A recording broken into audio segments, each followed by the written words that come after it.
Hola a todas y todos. Mi nombre es Gina Norambuena, coordinadora de comunicaciones de la Escuela de Psicología UC. A nombre de nuestra escuela y su dirección, les damos la bienvenida a un nuevo ciclo de charlas, Reflexiones desde Psicología UC para los nuevos tiempos, iniciativa que busca abordar desde nuestra disciplina distintas problemáticas contingentes, como el peso de los estereotipos de género, violencias y convivencias en las escuelas, autonomía y dignidad de las personas mayores, desafíos de la presencialidad para la educación superior, entre otras temáticas que serán abordadas en estos encuentros mensuales. Desde ya, muchas gracias por su interés en participar y estar esta tarde conectadas y conectados junto a nosotros. La charla de hoy se titula Trabajo en tiempos de transformación, nuevos formatos, nuevos desafíos, dictada por los académicos de nuestra Escuela de Psicología UC, Paula Repeto y Sergio Valenzuela, a quienes agradecemos su tiempo y dedicación para participar en esta instancia. Antes de comenzar y para organizar mejor la transmisión, queremos comentarles que vamos a tener los micrófonos apagados y pedirles que las pantallas también las mantengan apagadas durante la presentación de los docentes. También comentarles que pueden ir dejando desde ya sus preguntas en el chat, las cuales se van a realizar a los expertos al finalizar sus presentaciones. Y bueno, para comenzar, expondrá el profesor Sergio Valenzuela, quien además es académico de la Escuela de Administración UC, PhD in Industrial Organizational Psychology, CSPP San Diego, Estados Unidos, psicólogo de la Universidad de Chile, director del Diplomado en Liderazgo Laboral y Diplomado en Cambio y Desarrollo Organizacional, ambos programas también de nuestra escuela. Dejamos entonces con ustedes al profesor Sergio Valenzuela.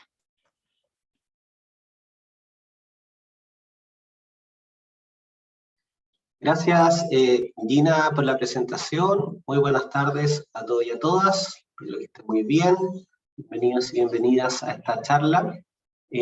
Voy a hacer una primera introducción a esta charla, donde voy a responder a la pregunta ¿trabajo en tiempos de transformación? O al tema nuevo formato, nuevos desafíos, desde una perspectiva más organizacional.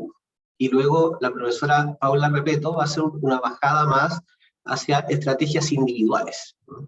Por lo tanto, vamos a tener esos dos niveles. Yo quiero partir, primero que todo, planteando desafíos de adaptación para las personas en el contexto actual. Hay muchos, ¿no? Pero más o menos, hoy día nos estamos moviendo entre lo que son las nuevas formas de trabajar, ¿no? Incluido modalidades híbridas de trabajo, teletrabajo, etcétera. También hay un cambio en los medios, ¿no? Los cuales nos coordinamos para hacer trabajo a distancia, por ejemplo. Otro desafío grande que están enfrentando las organizaciones y la empresa hoy día son todos los temas de avance tecnológico y transformación digital, que inevitablemente nos pega a las personas que tenemos que aprender nuevas plataformas, reaprender algunas cosas que o actualizarnos, ¿no? Que implica desaprender y volver a aprender otras cosas, ¿no? Y la pandemia que aún no nos deja, todavía nos tiene ahí y que también nos plantea desafíos de adaptación a este entorno. En otros hay muchos más, ¿no? Pero yo me voy a centrar básicamente en los desafíos que implica la nueva forma de trabajo y lo voy a abordar desde una perspectiva organizacional. ¿Qué prácticas organizacionales pueden estar al servicio de favorecer, ¿no?, la adaptación de las personas, sobre todo al tema de la nueva forma de trabajo? Quiero partir visibilizando una tesis de una alumna del Magíster de Continuidad en Psicología Laboral Organizacional de la universidad. Su nombre es Josefina Contador. Josefina hizo su tesis donde se hizo una pregunta de qué manera el rol de las conductas de él o la líder incidían en el engagement y si esto estaba o no moderado por mayor o menor virtualidad, ¿no? Sobre todo considerando contextos de teletrabajo. ¿Y qué encontró dentro de las cosas, ¿no? Lo primero la gran pregunta, ¿no? Si es que teletrabajar o trabajar a distancia es positivo o no es positivo para las personas, ¿no? Esto lo positivo o no positivo está dado en función de la motivación en este caso, en el concepto que es muy, muy conocido en el mundo de la organización, es que el concepto de engagement, ¿no? Para simplificarlo, el engagement sería una especie de motivación intrínseca, ¿no? Tiene que ver con personas que disfrutan su trabajo. Y la pregunta de si es que más o menos virtualidad genera más o menos engagement, al menos con datos chilenos, un estudio correlacional, muestra que la relación es U invertida. ¿Qué quiere decir esto? Que las personas que teletrabajan muy poco o nada, tienden a reportar menores niveles de engagement, y los que solo teletrabajan también, ¿no? Y los niveles, comillas, no óptimos de engagement se darían en niveles moderados de virtualidad, ¿no? Lo que sería, al menos en esta, si podemos considerar como evidencia inicial, ¿no? Una evidencia inicial que apoyaría que la modalidad híbrida probablemente tiene beneficios desde el punto de vista del engagement, ¿no? Más que solo virtual o solo presencial. Pero más interesante que eso, que es una relación simple, ¿no? entre dos variables, que en este caso de forma de invertida, es que cuando uno controla por otras variables, y que es el cuadrito que está acá a la derecha, ¿no? Cuando uno controla por otras variables, en realidad esta relación da lo mismo.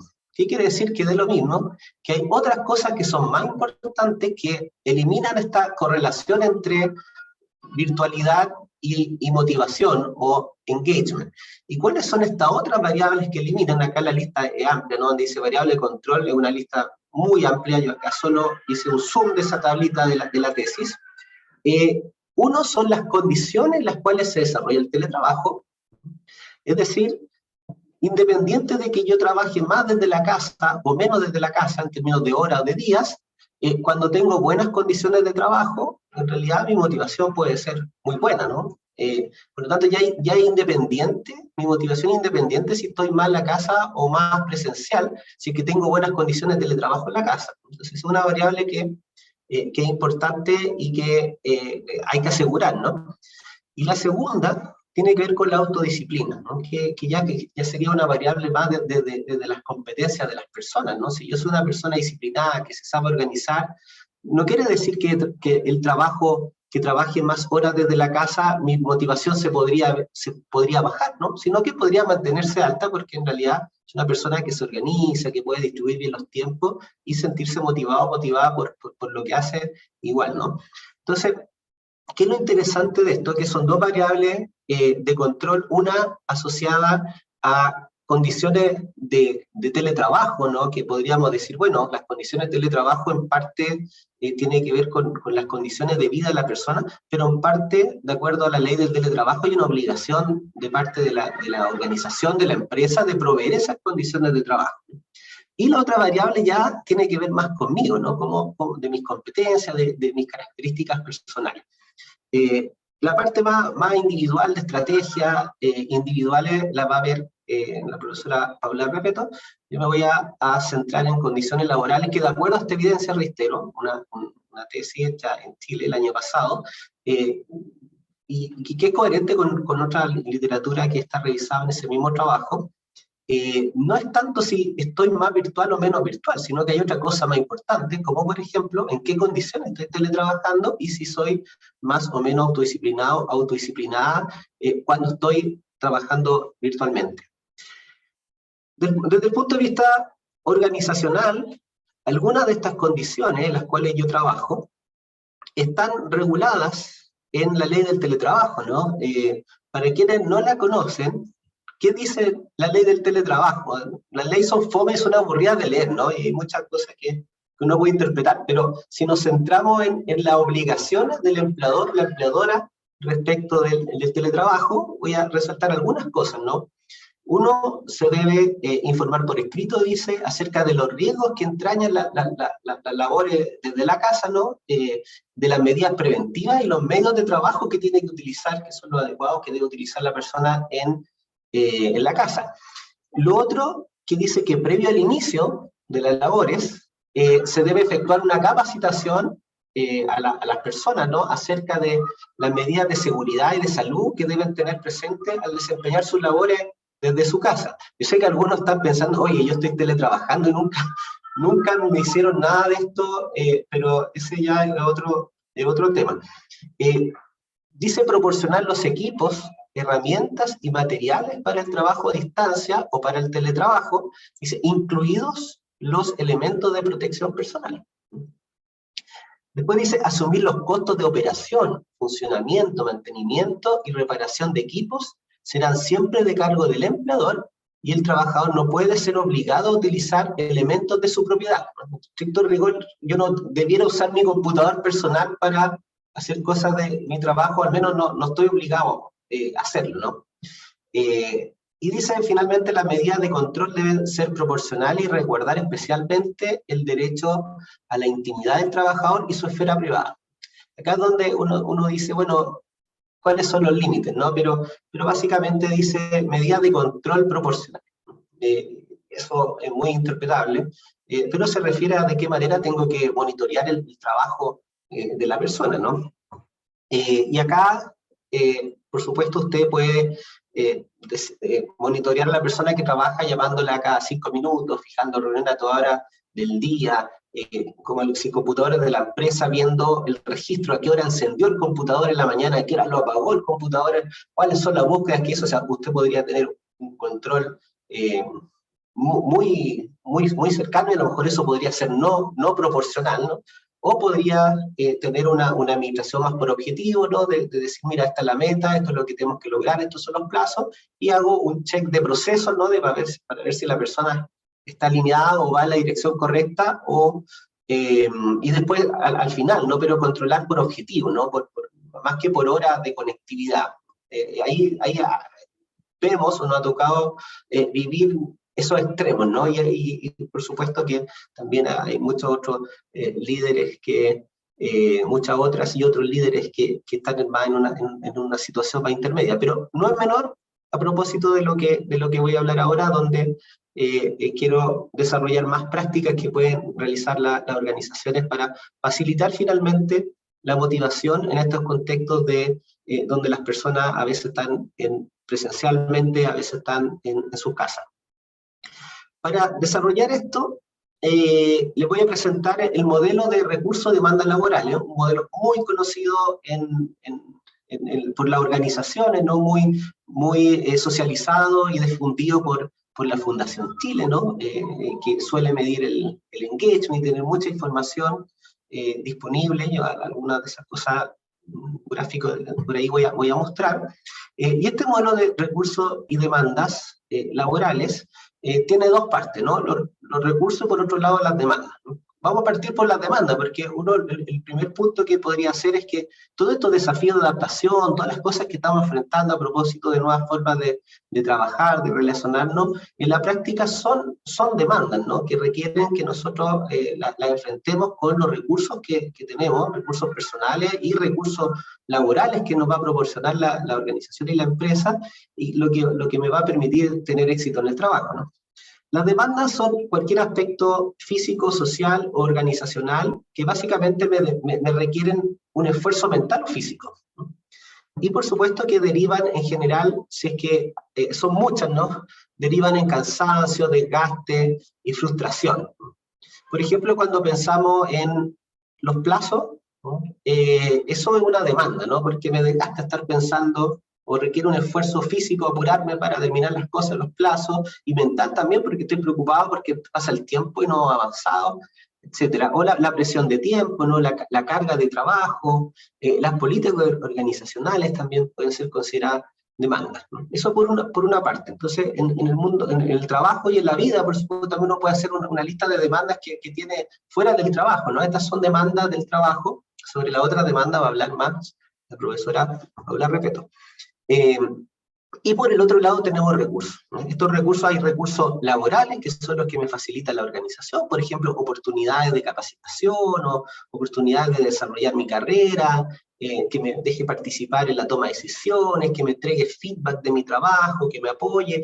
Entonces son recursos laborales que le van a permitir a la persona enfrentar sus demandas. Entonces, los recursos laborales básicamente favorecen el logro de metas, favorecen también el crecimiento y el desarrollo personal, y reducen, ¿no?, las demandas, o al menos sus costos, ¿no?, al menos ese desgaste físico o mental, el recurso te puede ayudar a disminuirlo.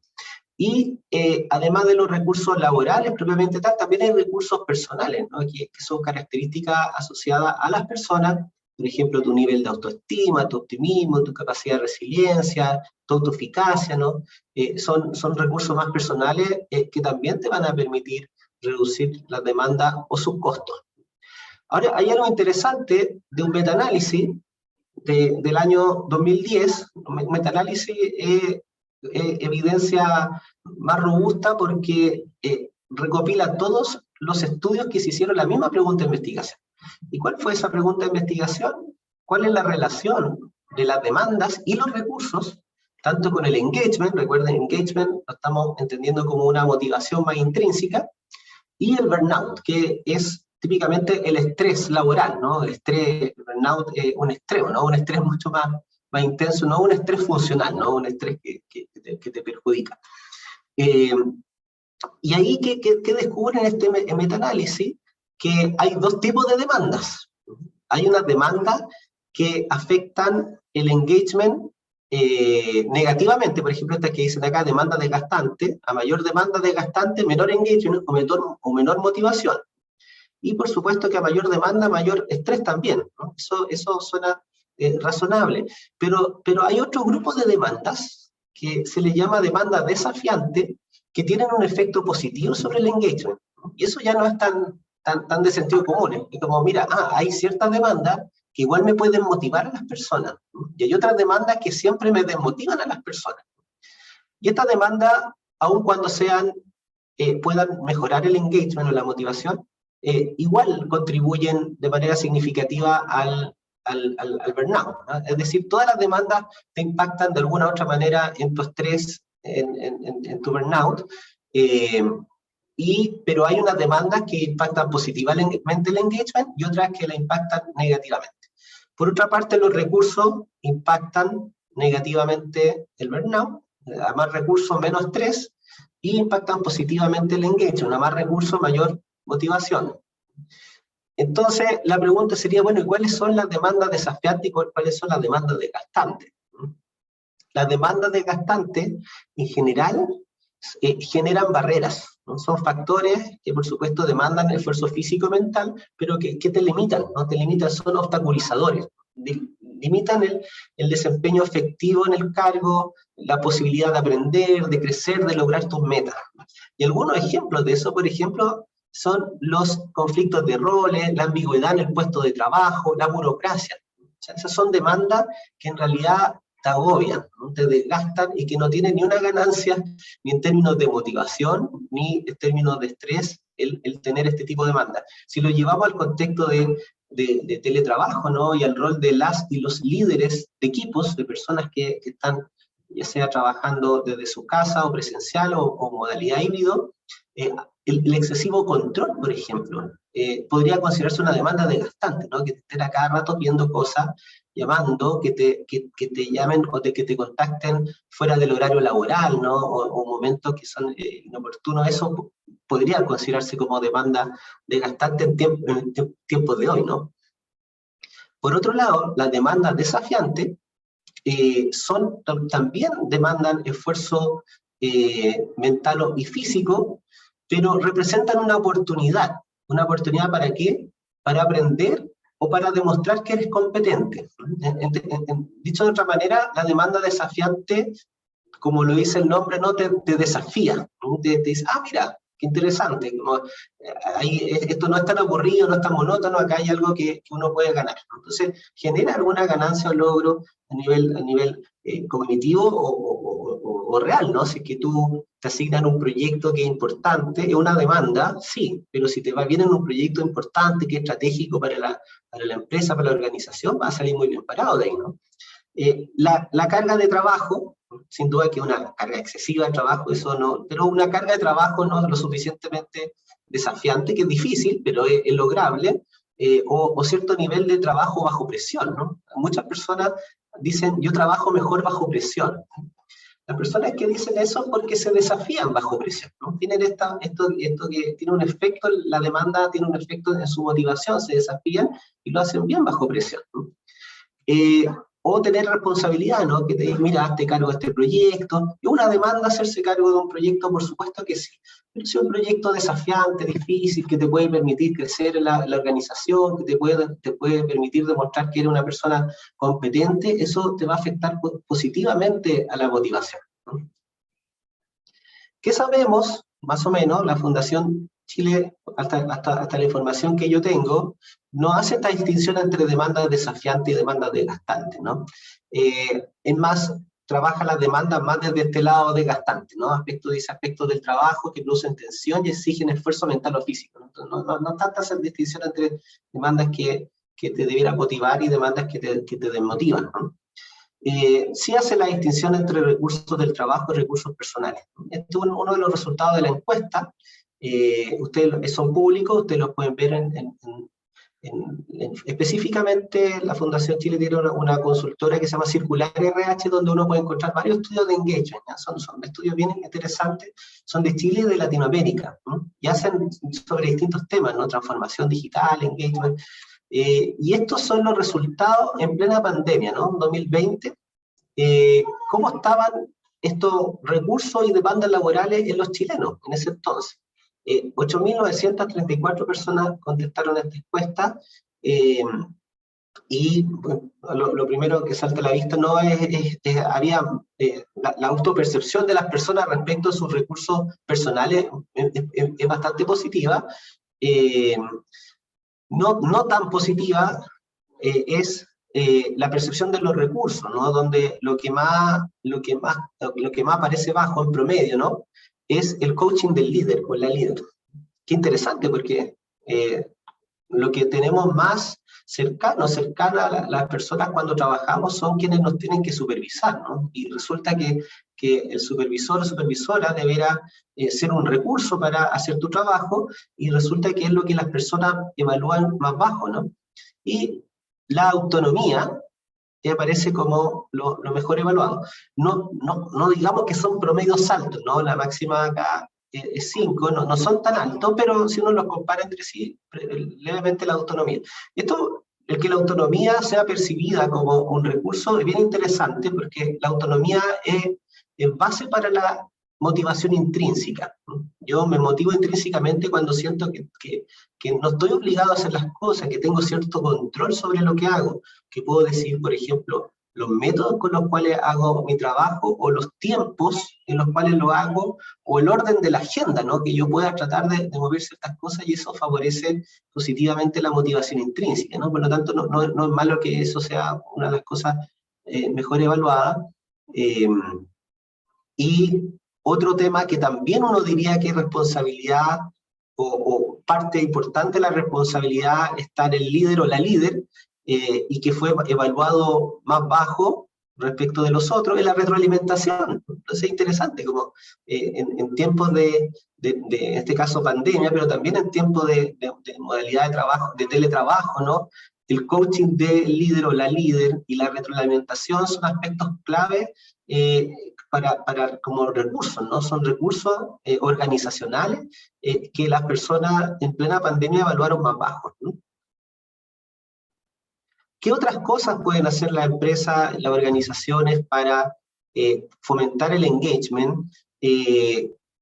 Uno puede tratar de intervenir los recursos personales, ¿no? Con coaching, con programas de desarrollo personal, ¿no? Uno también puede potenciar los recursos laborales, ¿no? Por ejemplo, rediseñar puestos de trabajo, ¿no? Si puestos de trabajo que son muy monótonos, que a lo mejor ya perdieron sentido algunas tareas, alguna interdependencia, dada la nueva forma de trabajo, yo puedo rediseñar los puestos de trabajo y quizás dar más autonomía, dar más feedback, generar mayor variedad de tareas para que las personas se desafíen, que tengan que desplegar un rango más amplio de habilidades. También puedo generar programas de apoyo, de mentoring, o establecer, institucionalizar más el feedback, ¿no? No solo dejarlo a discreción del líder o la líder, ¿no? Sino tener instancias de feedback formales, organizacionales, también puede ser algo que potenciaría el engagement a través de potenciar un recurso laboral, ¿no? Ya vimos ahí en el metaanálisis de qué manera los recursos se relacionan positivamente con el engagement. También, y esto hace mucho sentido a propósito de la lámina anterior, ¿no? Lo mal que salen, o lo bajo respecto de la otra dimensión, que salen el liderazgo, evaluado el liderazgo como proceso. Interesante hacer intervenciones, y hace mucho sentido hacer intervenciones en liderazgo, coaching a jefatura, programa de desarrollo de habilidades para directivas. A mí me ha tocado participar en varios cursos, ¿no? con personas que supervisan, están a cargo de equipos, y el tema no es menor, porque sobre todo cuando se requieren desafíos de adaptación, esos desafíos también son para los y las líderes, los y las supervisores, ¿no? Entonces siempre estamos pensando en cómo mejorar los equipos, y la pregunta, ok, pero ¿cómo mejoramos a los que están a cargo de los equipos, ¿no? También sufrieron en pandemia, también estaban pasando por las mismas cosas que estaban pasando los integrantes del equipo, y hay menos énfasis o menos trabajo ahí, ¿no? Por lo tanto, la intervención del liderazgo son otro camino para mejorar el engagement de las personas, ¿no? Y también hay intervención en promoción de salud, ¿no? Acá la profesora Paula Repeto va a profundizar en esto ya en estrategias más a nivel individual, pero a nivel organizacional también hay algunas prácticas que algunas empresas han implementado, ¿no? Programas de yoga, de mindfulness, ejercicio físico, son muy conocidas las pausas activas, ¿no? Hoy día también está todo el apoyo más de salud mental, ¿no? A veces hay un fono ayuda, son distintas prácticas que pueden ayudar o que se constituyen también como un recurso, ¿no? Para las personas, y que pueden ayudar a mejorar el engagement en el trabajo. Esa es mi presentación. Muchas gracias. Yo entiendo que ahora viene la profesora Paula Repeto, y después vamos a hacer algunas preguntas y vamos a ir respondiendo. Gracias. Muchísimas gracias, Sergio, por esta interesante presentación. Ahora dejamos con ustedes a la académica Paula Repeto, psicóloga UC, doctorado en Health Education and Health Behavior de la Universidad de Michigan, quien dirige el magíster en Psicología de la Salud y trabaja en temas que abordan la relación entre enfermedad física y procesos psicosociales.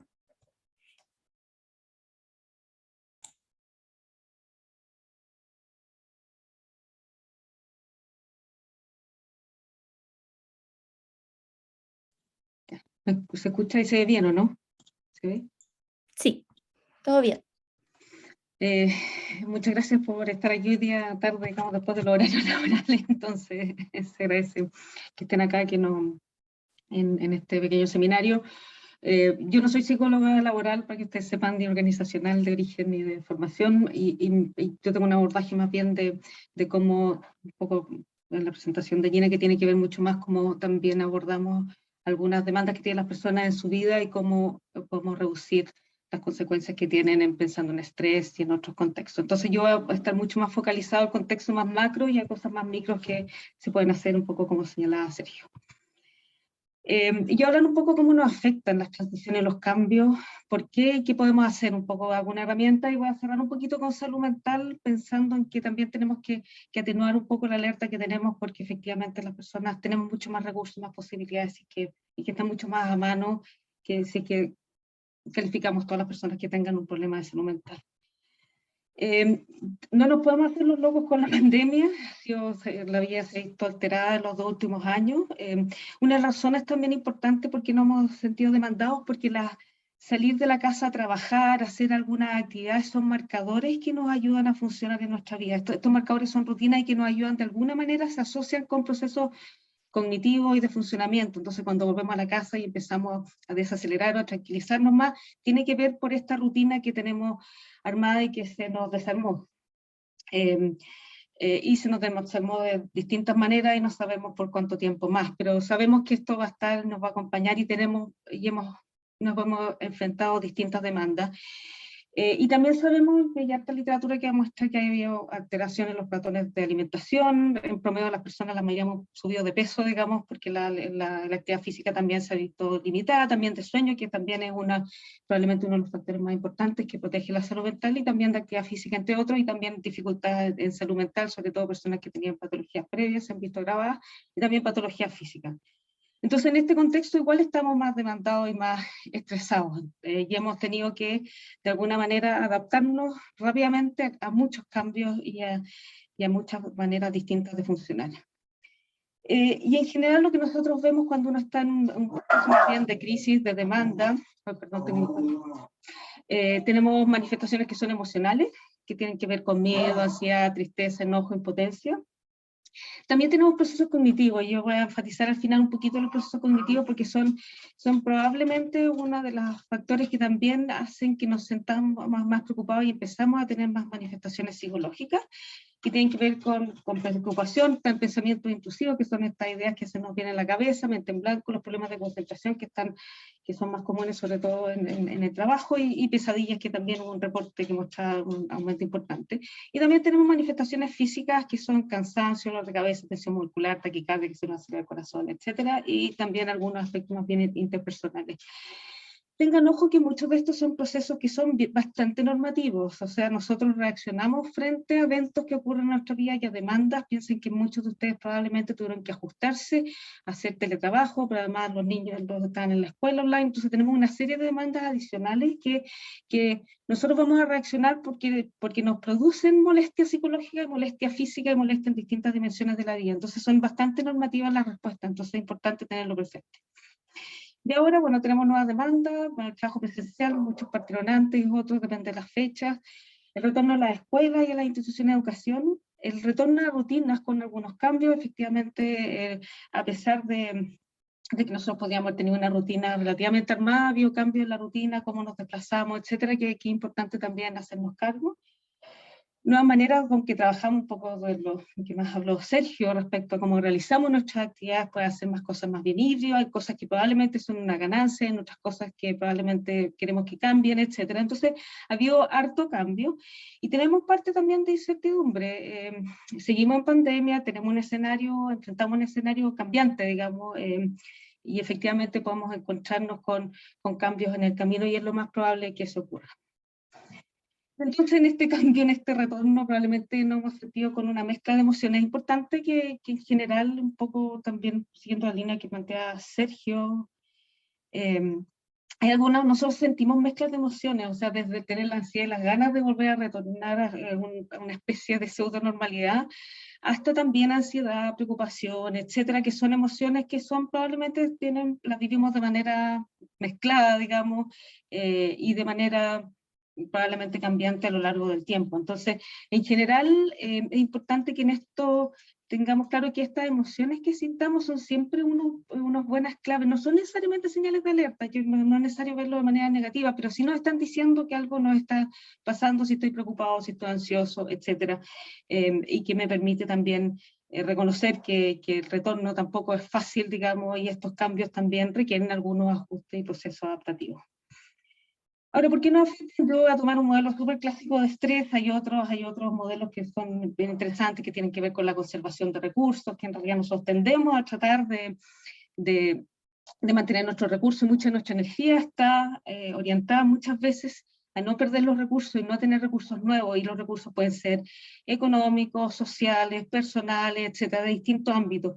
Y sobre todo en situaciones de demanda, demanda alta, podemos tener que estos distintos recursos se van desgastando, digamos, y nos cuesta funcionar más y tenemos más dificultades. Y otros modelos que son un poquito más clásicos, que de alguna manera pueden conversar un poco más cuando pensamos en contextos más bien laboral y de vida cotidiana, también tenemos que en el fondo cuando estamos estresados, cuando estamos demandados, porque tenemos un desbalance entre los recursos que tenemos disponibles y las demandas asociadas.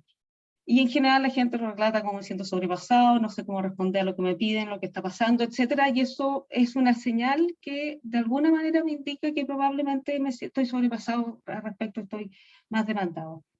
Y en general lo que uno hace y lo que nosotros generalmente promovemos es preguntar un poco qué está pasando y qué puedo hacer. Porque gran parte de nuestra interpretación de estas demandas va a tener que ver con las cosas que nosotros percibimos que podemos hacer.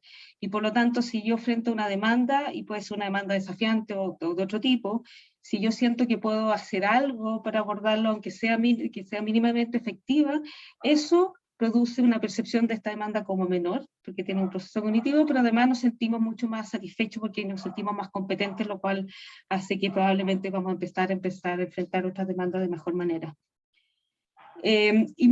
Y lo que pasa a veces con nuevas demandas, que puede que las estrategias que habitualmente usamos no puedan ser suficientes, o a veces nos cuesta pensar cómo una estrategia que hemos ocupado antes nos puede ayudar. Por ejemplo, un poco lo que señalaba Sergio, para algunas personas que les cuesta más organizarse, probablemente tienen que buscar algunas estrategias que han ocupado antes, que son parte del mundo del trabajo, para poder organizarse dentro del contexto de teletrabajo.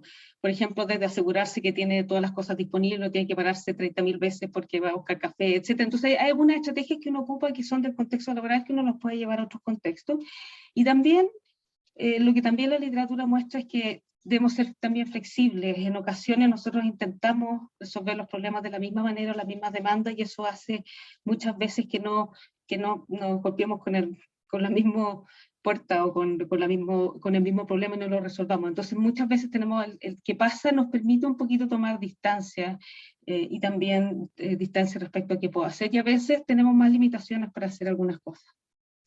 Y piensen que tenemos distintos tipos de demanda, uno que son fuentes, tipos, uno clasifica de manera distinta. Nosotros clásicamente miramos, y esto es la literatura clásica en psicología, que es lo que yo miro, digamos, que tiene que ver con los estresores crónicos, o sea, que son demandas permanentes, dificultades permanentes que me acompañan en la vida, que tienen que ver, por ejemplo, con dificultades permanentes en el trabajo, y eso tiene un efecto en la salud mental y física de las personas. Los eventos vitales también son significativos, y tenemos eventos vitales positivos, desde tener un ascenso, a casarse, a recibir, digamos, un aumento de sueldo, hasta otros eventos negativos que también tienen un impacto en las personas. Y lo otro son las molestias cotidianas, que son estas cosas más bien cotidianas de, no sé, uno podría tomar lo que ha pasado esta semana respecto al metro, la cantidad que el metro no está funcionando, y por lo tanto me siento estresado porque no sé cómo voy a llegar a la hora, etcétera, etcétera, que son cosas más bien cotidianas que nos van a estar molestando. Y tenemos también distintas fuentes. Hay cosas que son ambientales, que tienen que ver probablemente con el contexto de trabajo, pero también pueden tener con un contexto mayor. Fuentes también sociales. Una de las cosas que también pasa a veces, que es lo que escribía Sergio, de repente con ser bastante más intrusivo respecto al trabajo, o que efectivamente yo tenga que estar respondiendo para muchas cosas, eso puede tener un efecto también. Y también tenemos fuentes fisiológicas que tienen que ver con procesos de salud física que sentimos, y los pensamientos, que es algo que yo voy a retomar un poquito más adelante. En este modelo, que es bien clásico, como les decía, nosotros dividimos en dos categorías de estrategia. Y en contextos laborales, y sobre todo de contextos cambiantes, donde tenemos cambio y tenemos incertidumbre, una de las acciones directas que están mucho más orientadas al problema. Por ejemplo, un poco, me hablaba Sergio, el profesor Venezuela al principio, que tiene que ver con ahora estoy haciendo teletrabajo, y por lo tanto tengo que asegurarme que mi computador funciona bien y que sé, por ejemplo, manejar algunos programas, etcétera, o tengo que hacer algunas cosas que son distintas. Entonces, muchas veces nosotros necesitamos apoyo experto, asegurarnos de que efectivamente podemos funcionar bien. También negociación es importante, porque a veces justamente cuando estamos sobredemandados en términos laborales, en términos contextuales, uno tiene que negociar hasta cuándo puedo llegar, y efectivamente uno podría evaluar, y un poco también depende de la jefatura, de cómo yo negocio algunos de estos aspectos.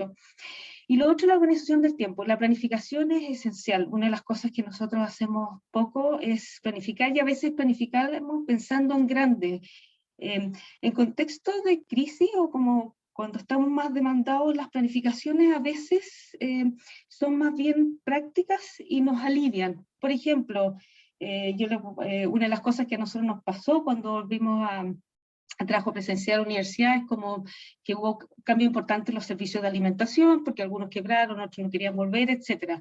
Saber dónde yo voy a comer, y saber planificar eso y tener información al respecto, y saber cómo resolverlo, me alivia bastante. Y hay aspectos que son esenciales y que son pueden ser estresores y demandas adicionales que son innecesarios. Otros tienen que ver con desde qué pasa si tengo que volver a trabajar de vuelta, digamos, teletrabajo, tengo que estar mixto, cómo yo me organizo para tener esto, y también cómo yo me organizo también respecto a otras tareas que tengo que realizar. También la búsqueda de información ayuda en general, y nosotros a veces buscamos información que a veces no nos ayuda. Entonces, si entendemos un poco lo que nos está pasando, nos alivia, porque yo le insisto, gran parte de las cosas que uno siente son relativamente normativas, y eso también nos ayuda, también nos alivia, y nos ayuda también saber que probablemente nos vamos a ir adaptando y vamos a funcionar mejor. Y la búsqueda de apoyo social. A veces uno necesita ayuda de otra persona en algunas cosas, si tengo alguna duda, si tengo que resolverlo, o si tengo algunos problemas prácticos que tienen que ver con la vida familiar, por ejemplo, el apoyo social siempre resuelve y alivia bastante a las personas. O sea, por ejemplo, si uno pensara que tengo que ir a buscar a un niño a la escuela de manera repentina, tener a alguien y que no puedo salir de mi trabajo, saber que tengo a alguien a quien puedo llamar y pedirle ayuda, y eso también alivia y ayuda a que las personas no se sientan tan demandadas. Y cuando estamos más bien centrados en las emociones, que estamos enojados, no sé, pues desconcentrados, preocupados, etcétera, algunas de las acciones que pueden ayudar, sobre todo cuando uno está pegado tratando de trabajar y está más bien desconcentrado, pegado en alguna idea que no nos ayuda a avanzar, a veces ayuda a distraerse brevemente con otra actividad. Yo al final les puse un video de un ejercicio de respiración en 3 tiempos que uno puede usar 5 minutos, no necesita nada más de eso, y ayuda a que uno a calmarse y efectivamente poder funcionar la tarea.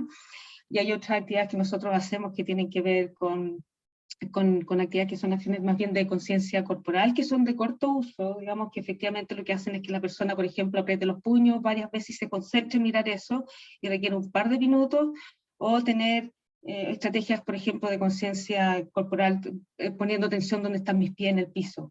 Y no son actividades complejas y tampoco te sobrecargan, porque una de las cosas, y un poco Sergio hablaba de algunas acciones que han implementado algunas organizaciones como yoga, etcétera. Una de las cosas que es importante tener ojo, que en algunos lugares, sobre todo en los periodos más intensos de la pandemia, se transformó en una sobrecarga. Entonces la persona que, por ejemplo, tenía que rendir su trabajo y tenía que además hacer tareas domésticas, además tenía que hacer la pausa saludable, cuando probablemente era mucho más efectiva darle el espacio para que fuera a almorzar tranquila, más que pedirle, exigirle alguna otra actividad. Y algunas de estas acciones es importante un poco mirar a la medida, sí que se pueden transformar en una demanda adicional. Entonces siempre tendría ojo de mirar y preguntar un poco si es que efectivamente le interesa o no.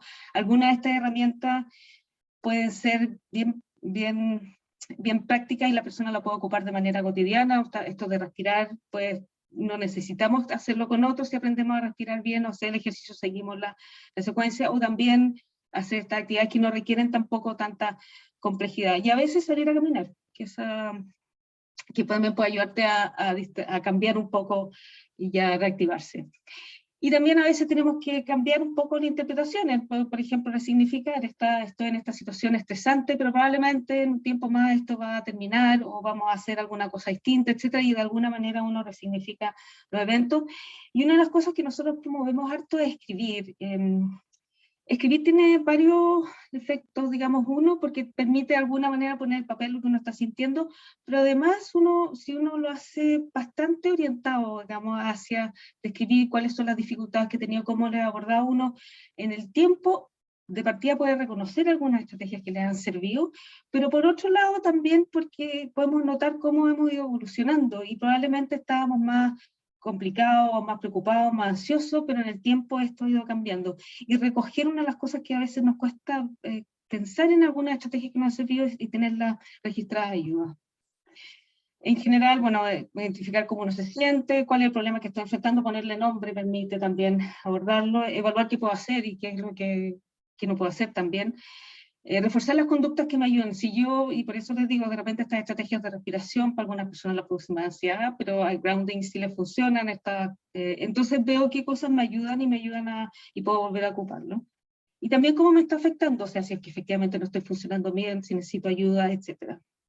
Y recoger la experiencia anterior. En esto yo insisto que las personas tenemos mucho más capacidad adaptativa y hacemos muchas cosas muchas cosas no las registramos y no nos damos cuenta. Y efectivamente tenemos situaciones similares que hemos vivido, en las cuales hemos sido relativamente exitosos y podríamos aplicar alguna otra estrategia que nos ha ayudado, sobre todo cuando uno tiene que organizarse, manejar el tiempo, etc. También la preparación es súper importante. Yo le insisto que una de las cosas que yo eché menos en general, digamos, es la preparación, saber qué va a pasar cuando yo vuelva a trabajar desde temas prácticos, digamos, cómo va a funcionar, cómo va a trabajar, qué cosas tengo que llevar. Yo les decía dónde voy a almorzar o no voy a almorzar, si puedo almorzar con otro, etcétera, como una serie de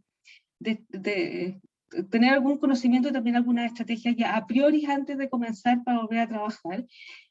Y también desde temas prácticos, yo les decía, muchas personas han subido peso, digamos, saber si qué ropa te cabe, cómo planifico, etcétera, cómo me aseguro que tenga todas las cosas disponibles cuando voy a trabajar, etcétera, y establecer algunas metas razonables, sobre todo al principio. Planificar también para posibles escenarios. Una de las cosas que tiene la pandemia y esta situación es que nos cambian los escenarios, pero podemos anticipar, y cuando tenemos un poco más de sensación de control nos alivia saber que efectivamente en todas las crisis y emergencias en general tenemos herramientas para planificar y para responder de manera efectiva. Entonces es importante planificar qué va a pasar de modo tal que no nos pille y que tengamos que reorganizarnos y partir de nuevo. Y también planificar otras actividades relevantes de la vida diaria, las actividades un poco, yo les decía esto de las rutinas que nos sacan, que las rutinas están todas en la casa, es importante tener algunas actividades transicionales en las cuales vamos desacelerándonos todos en la casa, leemos, hacemos algunas otras cosas que nos ayudan también a conectarnos en un ámbito distinto. Y desde otras acciones que probablemente han ido cambiando porque el escenario ha cambiado. Yo les señalaba los pensamientos intrusivos y las razones que probablemente de la literatura que iba apareciendo, uno de los, y las preocupaciones son probablemente uno de los factores importantes que se asocian con resultados de salud mental, y que son estos pensamientos que se te vienen a la cabeza y que no lo puedo dejar, que va a pasar algo malo, que va a pasar algo, etcétera, y cómo reparamos ese tren de pensamiento. Y una de las cosas que es importante es reconocerlo, digamos, reconocer que tengo este pensamiento que me está molestando. Muchas veces podemos parar, hacer una pausa y salir del lugar, o dependiendo de lo que sea. Uno puede jugar ejercicio de respiración para focalizarse. Y una de las cosas que se ocupa mucho es simplemente decir que es solo un pensamiento. Todas las estrategias de mindfulness, de otros conductuales cognitivos, tienen esto de tratar de parar este callejón sin salida que nos produce más ansiedad y que muchas veces no podemos resolver. Y muchas veces, tiene que tener con cosas que en este minuto no podemos resolver y por lo tanto la podemos postergar para más adelante. Y es importante, digamos, manejar estos pensamientos catastróficos. Y solo para contarles respecto a salud mental, yo entiendo que había harto como alerta respecto a la salud mental. Sin embargo, es importante tener presente que gran parte de las respuestas que hemos tenido son relativamente normativas.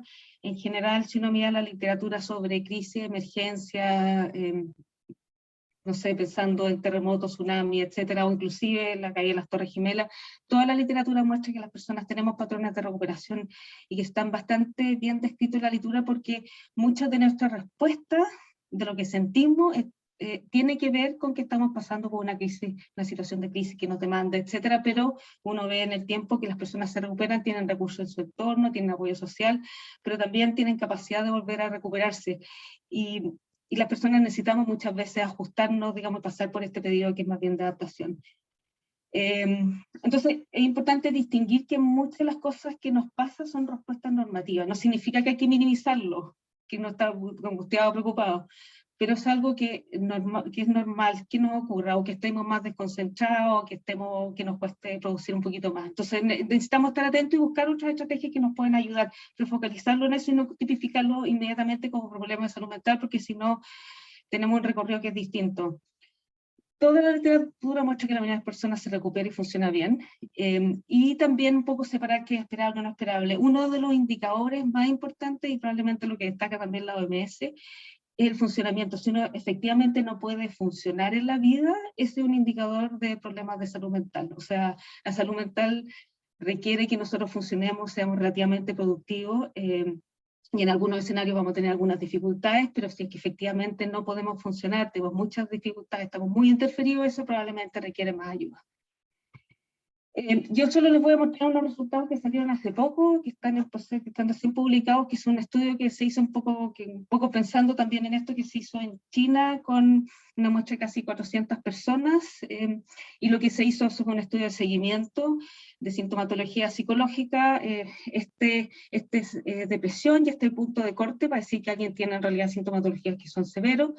Este es ansiedad y este es el punto de corte de la escala y este es estrés postraumático.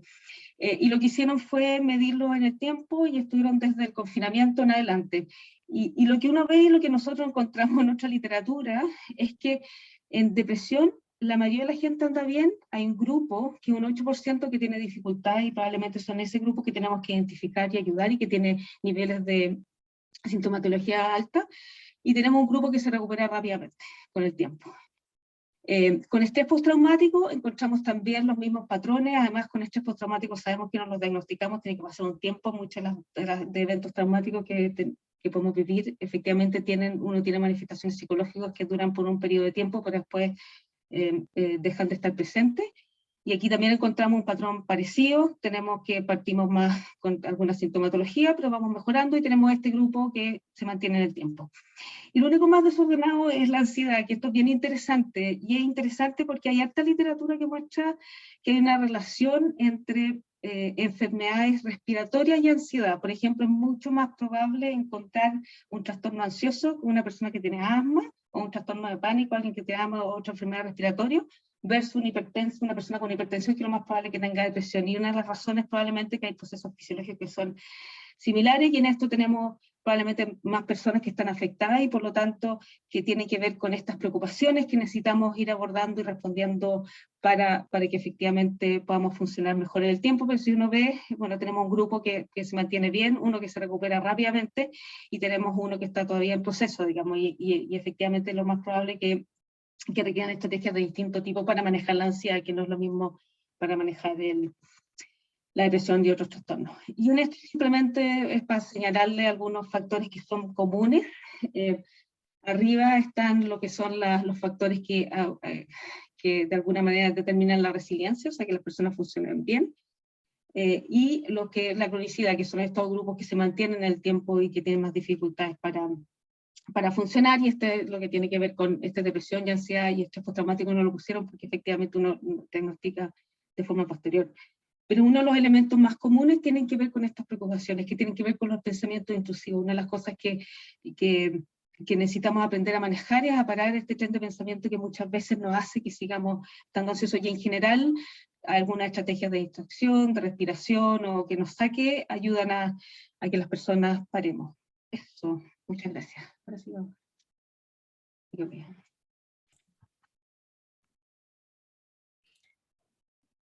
Muchas gracias, profesora Paula, por esta exposición tan interesante. Les comento que tenemos algunas preguntas y comentarios que han aparecido en el chat. Vamos a partir por las primeras que fueron dejando. Esta es para Sergio. Preguntan, ¿cuál es la población del estudio que mostraste, por supuesto? ¿Profesionales o no profesionales? ¿Tipos de trabajo? Engagement y teletrabajo. De Rosario Undurraga. Principalmente trabajadores y trabajadoras profesionales, ¿no? En rubro servicios. Eso, ahí está el 96%, perdón, el 89.7% de la muestra. Y ahí hay que voy a aprovechar de mencionar otros datos, ¿no? Por ejemplo, que el teletrabajo, la posibilidad de trabajar de la casa no está abierta para todos y para todas, ¿no? Si uno lo mira, hay cargos que sí o sí se tienen que hacer presencial. Podríamos pensar que es un privilegio que tu trabajo se pueda, además, o hacer presencial o de la casa, pero muchas personas no tienen esa opción, ¿no? Y por lo tanto, las personas que nosotros encuestamos, o que la tesista encuestó, yo fui su supervisor, eran principalmente profesionales de empresas medianas y grandes, en su mayoría. Muchas gracias, Sergio. También nos preguntan, ¿se consideraron las condiciones en que se realiza el trabajo presencial como variables? ¿Las condiciones de trabajo presencial o el trabajo virtual porque esa sí estaba, ¿no? No sé si hizo la pregunta antes o después de esa parte, pero se controló por las condiciones de trabajo, ¿no? Que tiene la persona cuando está trabajando virtual. No había una pregunta sobre la percepción de las condiciones de trabajo de cuando la persona estaba presencial, pero sí cuando estaba virtual, y resulta que esa es una variable que explica más allá de si está más o menos virtual, las condiciones en las cuales estás trabajando es lo principal, ¿no? Y además de la autodisciplina. Muchas gracias. También nos consulta, bueno, comentar que la pregunta anterior era de Oscar Gamboa, y la siguiente es de Jesús Juyu Maya, perdón si no lo pronuncié bien, quien consulta, ¿qué pasa cuando una misma demanda laboral para un trabajador es desafiante y para otro trabajador es desgastante? ¿Cómo podemos entender mejor la distinción entre demandas desgastantes versus desafiantes? Porque parece que dependen mucho del individuo y el contexto organizacional. Absolutamente, absolutamente. O sea, las demandas uno las puede tratar de clasificar per se, pero en general están mediadas por la percepción de la persona y moderadas por los recursos que tenga la persona, ¿no? Entonces, una persona a lo mejor que tenga ciertas características de personalidad, por ejemplo, que sea más estable emocionalmente, probablemente hay ciertas demandas que no lo van a afectar como otra persona que es más estresada, ¿no? Por personalidad, ¿no? Así que esa es una variable, en general las características de personalidad, que actúa como un moderador, ¿no? Esto es interesante porque nosotros en la empresa, en selección de personal, ¿no? Una pega que hacemos en su mayoría psicólogos y psicólogas, nosotros evaluamos la personalidad de las personas para ajustar tanto al cargo como a las características del contexto organizacional, ¿no? A la cultura organizacional. Y la pregunta que nos sería, bueno, pero dada los cambios que han habido en las modalidades de trabajo, ¿hay que mirar algunas cosas específicas en la personalidad para predecir un ajuste persona a cargo y persona a organización? Y probablemente sí, ¿no? Probablemente el ser abierto a la experiencia o el factor apertura a la experiencia, que son personas que en general se adaptan más, que se estresan menos, o personas con algún nivel de estabilidad emocional, quizá es algo que tú puedes seleccionar, ¿no? Ahora, eso es algo que puede resolver o contribuir desde la selección, ¿no? Pero cuando las personas ya están trabajando, ahí tienes otra estrategia, ¿no? En temas de gestión del estrés, en general se hablan de estrategias primaria, secundaria y terciaria, ¿no? Una estrategia primaria es tratar de disminuir el estresor, ¿no? Que básicamente son las que yo mencioné, ¿no? Que es decir, ya voy a mantener demandas desafiantes y disminuir demandas desgastantes, ¿no? Eso sobre el estresor, ¿no? Una estrategia secundaria es trabajar sobre la persona, ¿no? Cómo la persona va a procesar, darle recursos, darle herramientas a la persona, ¿no? Que básicamente son las iniciativas relacionadas con los recursos. Y ya tercero, ya es trabajar sobre el síntoma, ¿no? Ya la persona ya está con ansiedad, entonces tú haces una intervención terciaria que ya cómo le bajamos la ansiedad a la persona, ¿no? Entonces, primario es bajar los estresores, secundario es trabajar en potenciar en la persona para que maneje mejor esos estresores, y están las variables individuales que menciona Jesús, ¿no?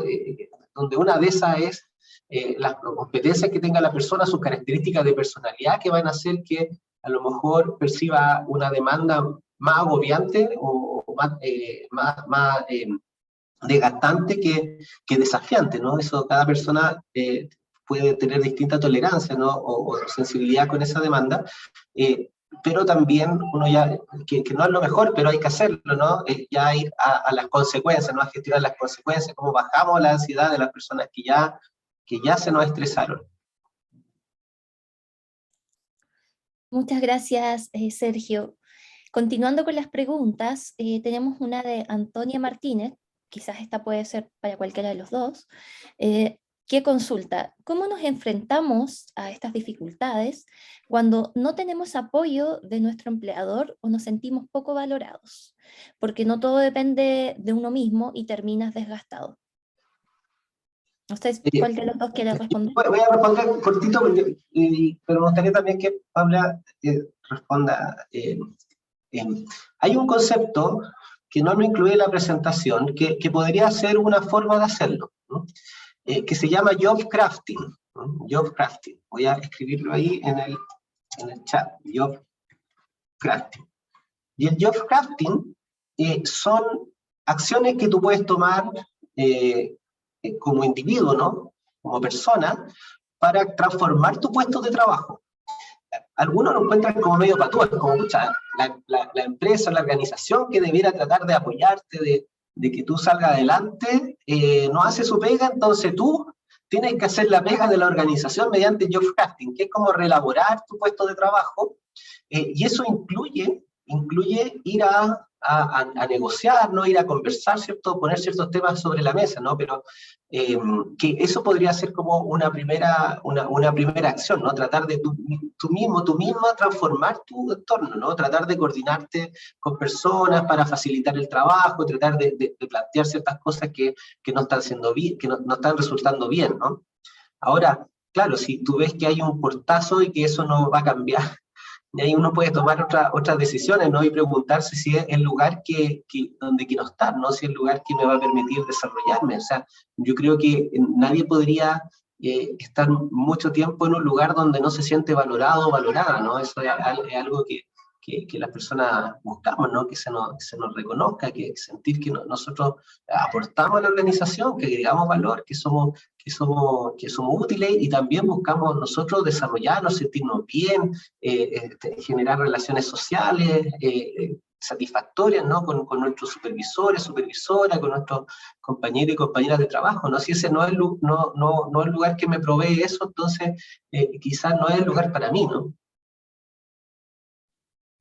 Voy a contestar brevemente. Yo tomaría también un poco lo que presentó Sergio al principio, que tiene que ver con la legislación, porque efectivamente nosotros a veces podemos tomar algunas decisiones y también otras decisiones de otro tipo, dependiendo de la gravedad o de la situación.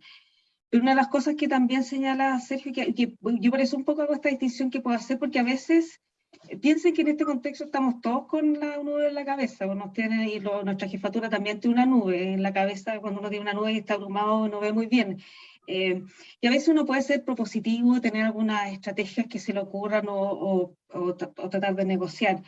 En general, digamos, la experiencia que uno ve, que las personas y dependiendo un poco de los ambientes laborales, así que es súper difícil generalizar, digamos, yo que le insisto, no soy psicóloga laboral, así que Sergio puede decir, hablar un poquito más al respecto, pero muchas veces nosotros llegamos con el problema, pero también podemos llegar con alguna solución y alguna alternativa, y eso también a veces abre a la jefatura, digamos, a escuchar otra manera de hacer las cosas.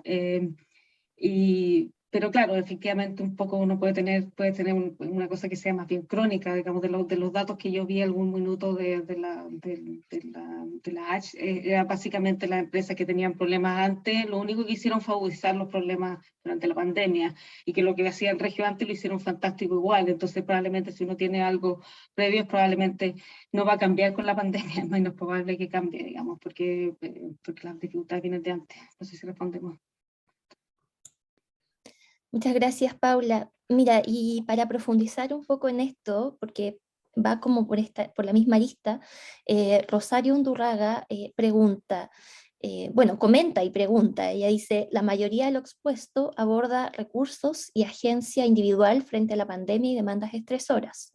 ¿Qué respuestas institucionales sugieren para fortalecer la salud mental de estudiantes, profesores, trabajadores? Yo partí con algo bien práctico. Yo le insisto que cuando uno tiene alguna preparación y uno sabe lo que se va a enfrentar, te disminuye el estrés. Y uno puede hacer algunas cosas de acciones de preparación. Vamos a volver a trabajar de esta manera, ustedes se van a encontrar con esto, ahora no van a poder hacer esto, vamos a hacerlo de esta manera, y eso también disminuye porque uno llega mucho más preparado. Algunas de las estrategias que se implementan que tienen que ver con estas pausas activas, etcétera, en general es importante recibir un poco de retroalimentación de parte de las personas. Y lo que sí también ayuda, digamos, un poco a anticiparse a algunos escenarios, alivia mucho el estrés, o saber que mi jefe sabe que pueden existir estas posibilidades.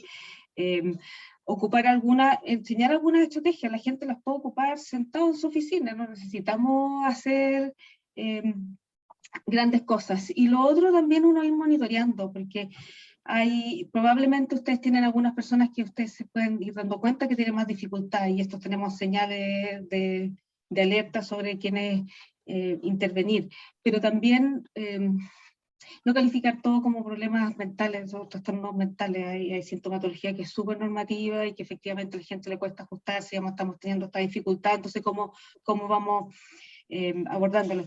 Pero le insisto que gran parte de la preparación, yo trabajo también en temas de desastre, la preparación es un tremendo colchón, que ayuda. En la universidad, en Rosario, el estallido social, un grupo, una psiquiatra y una psicóloga de la red de salud implementaron una cosa que se llama el espacio seguro, y después lo implementaron en un grupo de enfermería, que básicamente era una sala, y está el mismo video que les puse al final, donde uno podía sentarse a respirar 10 minutos, dejar el celular afuera, y después salir. Y simplemente era un rato en el cual mi cabeza no está centrada también en lo que me está pasando, y a veces las personas necesitan un espacio donde paremos un poco, y respiremos un poco, sin necesidad de intervenciones más significativas. Te puedo después contactar con la gente que lo hicieron, así que Rosario, si quieres después me mandas un mail, porque efectivamente nosotros muchas veces pensamos en soluciones que son escalonadas, y la verdad que las personas a veces no necesitamos farmacoterapia de manera inmediata, necesitamos probablemente algunas estrategias que nos ayuden a parar un poco en lo que estamos sintiendo. Muchas gracias, Paula. Bueno, contarles que tenemos varios saludos, agradecimientos también, excelentes presentaciones, dicen algunas personas aquí a través del chat. Muchas gracias por la actividad, un gran aporte. También tenemos un comentario de Tatiana Arellano, que cuenta que hace muchos años los filósofos estoicos tenían algunas prácticas, como por ejemplo, se preguntaban ¿qué depende de mí? Dicotomía de control, y actuaban o lo intentaban en consecuencia, ocupándose solo de aquello que está bajo mi control. Y ella invita a buscar la información, y que comenta que le sirvió mucho para bajar la ansiedad en pandemia. Junto con eso, Carolina Anger-Meyer también comenta que hay un círculo de influencia y de preocupación de Stephen Covey. No sé si ustedes también pueden comentar sobre eso, Paula, Sergio. Yo cortito, pero sí, o sea, yo creo que además una de las cosas que menciona Tatiana, que es súper importante, que efectivamente, sobre todo en algunas situaciones, uno puede planificar el día a día, digamos. Entonces también hay que ser un poco realista cuánto podemos planificar en el tiempo, y no solamente respecto a lo que podemos controlar, pero también las personas, si logramos, hoy día estaba juntando con unos mistecitas que está así como él sí que tiene una nueva en la casa, entonces como yo trabajo mucho con él en cómo definir algunas tareas simples, concretas, que yo sé que va a ser exitoso, pero sobre las cuales yo puedo ir construyendo para que siga avanzando con su trabajo. Y lo que dice Tatiana es cierto, hay cosas que nosotros están fuera de mi control, entonces yo me quedo pegado, y efectivamente separar ayuda a esto, y puede que esté en mi control en un tiempo más, pero ahora no tengo mucho más que hacer que postergarlo. Sí, bueno, y eso son cosas que uno trabajaría en un coaching, ¿no? Todas estas distinciones, y por supuesto que son parte de las herramientas que se usan en esos procesos. También si pensamos en este modelo de estrategia primaria, secundaria y terciaria, claro, si el estresor es la incertidumbre de la inflación, por supuesto que no, organizacionalmente eso no tengo cómo influenciarlo, ¿no? Pero sí quizás podría tener algunas prácticas ya para terciarias, ¿no? No sé, a lo mejor puedo ofrecer créditos blandos a los trabajadores y trabajadoras si es que están pasando problemas económicos, ¿no? O sea, no voy a cambiar el estresor, que no tengo poder para hacerlo, pero sí puedo facilitar la respuesta a las personas para que ya eso no sea algo que les produzca tanta incertidumbre, ¿no? Estupendo. Muchísimas gracias, profesores Sergio Valenzuela y Paula Repeto, por esta charla, esta conversación, y por supuesto a todos quienes han participado en esta charla, que es parte del ciclo Reflexiones desde Psicología UC para los nuevos tiempos. Para acceder al video de la charla de hoy, los invitamos a seguirnos en nuestras redes sociales, como pueden ver aquí en pantalla, por el canal de YouTube Escuela Psicología UC, por Facebook a través de la cuenta escuela.psicologiaUC, por Instagram en Escuela de Psicología UC y por Twitter en Psicología_UC. Muchísimas gracias a todas y todos y les deseamos una excelente tarde. Nos vemos en la próxima charla. Muchas gracias. Chao. Chao. Chao.